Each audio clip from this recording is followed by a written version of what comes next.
Depuis le Moyen Âge, la France n'a jamais été aussi boisée qu'aujourd'hui. Sa superficie couvre un tiers de notre territoire, ce qui en fait le troisième pays le plus boisé d'Europe, derrière la Suède et la Finlande. Et elle gagne du terrain, puisque chaque année, sa surface s'agrandit de l'équivalent de 85 000 hectares, soit 120 000 terrains de foot. Elle est un lieu de protection et de préservation.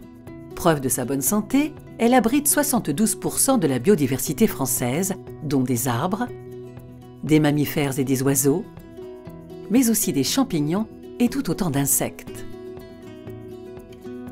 Et si la forêt française est si diverse, c'est aussi parce que les femmes et les hommes qui y travaillent sont des passionnés, qui veillent à assurer l'équilibre entre toutes les missions complémentaires et indissociables de ce milieu.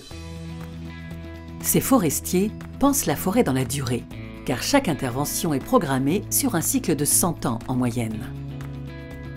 Ce cycle s'achève par la récolte des bois matures, auquel succède immédiatement le renouvellement du peuplement.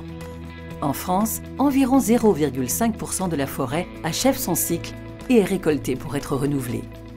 Ces forestiers pensent la forêt dans l'espace, parce que dans un massif forestier, vous trouverez un patchwork de parcelles où les arbres viennent d'être plantés et d'autres où ils sont en pleine croissance. La science dont disposent ces forestiers est une science d'adaptation. Elle intègre toutes les spécificités d'un peuplement, topographie, composition du sol, peuplement en place, climat, et permet aux professionnels de la forêt de faire les meilleurs choix pour programmer leur intervention.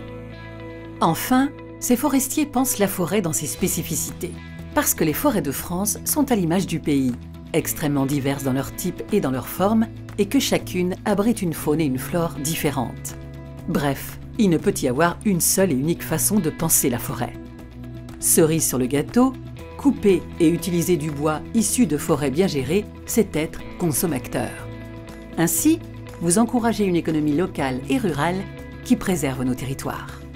Et vous contribuez à la lutte contre le réchauffement climatique. En effet, la récolte d'un bois mature laisse la place pour le développement des plus jeunes qui ont besoin de carbone pour bien grandir. Tout au long de l'utilisation du matériau bois, le carbone piégé ne retournera pas dans l'atmosphère. Enfin, vous faites le choix d'une énergie ou d'un matériau renouvelable et réduisez ainsi les émissions associées à des matériaux moins vertueux.